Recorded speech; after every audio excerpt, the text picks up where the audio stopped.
देखो मैं तुम्हारा पति हूँ तो इस घर में मेरा शासन चलेगा। अगर आप पति हो तो मैं राष्ट्रपति हूँ और इस घर में राष्ट्रपति शासन चलेगा, समझे आप? पता नहीं दुनिया में कौन से पति हैं जो अपनी पत्नियों को गिफ्ट देते हैं। एक मेरा पति बस मुझे सिर्फ और सिर्फ लेक्चर देता रहता है। लेक्चर क्या देना होता है? जो सच्चाई और सही बात करता है उसे लेक्चर देना नहीं कहते। अभी आप एक बात बताओ, शादी के बाद जब मंगलसूत्र पहना करके पत्नी को पति ले करके आता है तो पता नहीं मंगल तो कहाँ चला जाता है, उसके पीछे का सब मंगल अमंगल बन जाता है और सूत्र उसके लाइफ के जितने भी होते हैं सब पत्नी के हाथ में चले जाते हैं। इसी को मंगलसूत्र कहते लगता है। है और आपसे ना बताओ, जब मैं बहुत सिंपल रहती हूँ तो बोलते कितना सिंपल रहती हूँ, उसकी बीवी को देखो, उसकी बीवी को देखो, इसको देखो, उसको देखो, ऐसे रहती वैसे रहती। और जब मैं थोड़ा अच्छे से रहती हूँ, सच धज के रहती हूँ तो बहुत टाइम वेस्ट करती हूँ। अपने टाइम में तो कुछ और कर लेती, ये कर लेती, वो कर लेती। अपने स्टैंड पे रहा करो आप, समझे? एक कोई स्टैंड तो है नहीं आपका, इधर उधर इधर इधर करते रहते हो। आपको पता है जो हार करके जीतते हैं ना उन्हें बाजीगर कहते हैं, लेकिन जो हार करके भी हार ना माने ना उन्हें पत्नियां कहते हैं। जो थोड़ा मुश्किल था लेकिन समझ में आया। जो हार करके भी हार ना माने, क्या घुटने पे जोर डाली समझ जाएगा, पूरा अच्छी तरह समझ जाओ। और आप कहाँ पे जोर डालोगे? मेरा तो जोर डालने की जरूरत नहीं, भगवान ने भर के दिया है।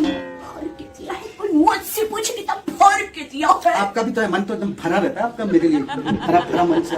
वैसे आपको एक बात बताऊं, उपवास करने से तन हल्का होता है और बकवास करने से मन हल्का होता है, इसलिए लगता है औरतें इतना बकवास करती है। ओ हेलो, आपको पता है दुनिया में ना सबसे बड़े इंजीनियर्स हम बीवियां ही होते हैं। वो कैसे? ऐसे कि हमें पति कैसा भी मिले हम लोग ठोक पीट के उसको ठीक कर ही लेते हैं। और उसको तो क्या, उसके साथ साथ उसके पूरे परिवार को भी ठीक कर देते हैं, समझे आप? ये बात तो बिल्कुल सही, बिल्कुल सही। इसी बात पे ना मुझे एक बात याद आई। पता है कुंभ के मेले में एक आदमी एक बार जा करके भगवान से प्रार्थना कर रहा था कि हे भगवान, कुंभ के मेले में मैंने सुना है कि माँ बाप गुम हो जाते हैं, ये भी सुना है कि बेटा बेटी गुम हो जाते हैं, ये भी सुना है कि भाई बहन गुम हो जाते हैं, लेकिन कभी पत्नियां क्यों नहीं गुम होती? एक बार पत्नियों पे भी तो ये ट्राई करो। देखिए वो आदमी जैसा भी हो, जो भी सोच रहा हो, आप कभी ऐसा सपने में भी मत सोचिएगा, क्योंकि मैं ना आपके साथ कुंभ मेले में जाने वाली नहीं, समझे आप? ये बात आपने सही बोली। हाँ। वैसे एक और भी दूसरी बात है जो मैं जब भी सोचता हूँ ना इतनी हंसी आती है ना, मुझे क्या बताऊँ आपको। नहीं, बता दो हाँ, बता दो। पक्का नहीं, आप गुस्सा हो जाओगी।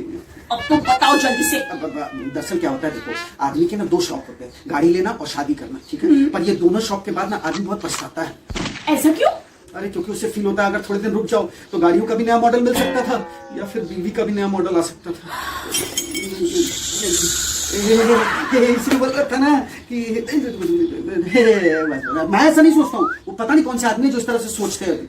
मैं तो, आप राष्ट्रपति शासन, मैं एकदम आपके शासन में एकदम टाइट, एकदम सही रहूंगा। रहना ही पड़ेगा। हाँ। आपके पास और कोई ऑप्शन नहीं? यस। चारा नहीं है, सारा चारा तो चारा घोटाले में चला गया। देखो मैं तुम्हारा पति हूँ तो इस घर में मेरा शासन चलेगा। अगर आप पति हो तो मैं राष्ट्रपति हूँ और इस घर में राष्ट्रपति शासन चलेगा, समझे आप?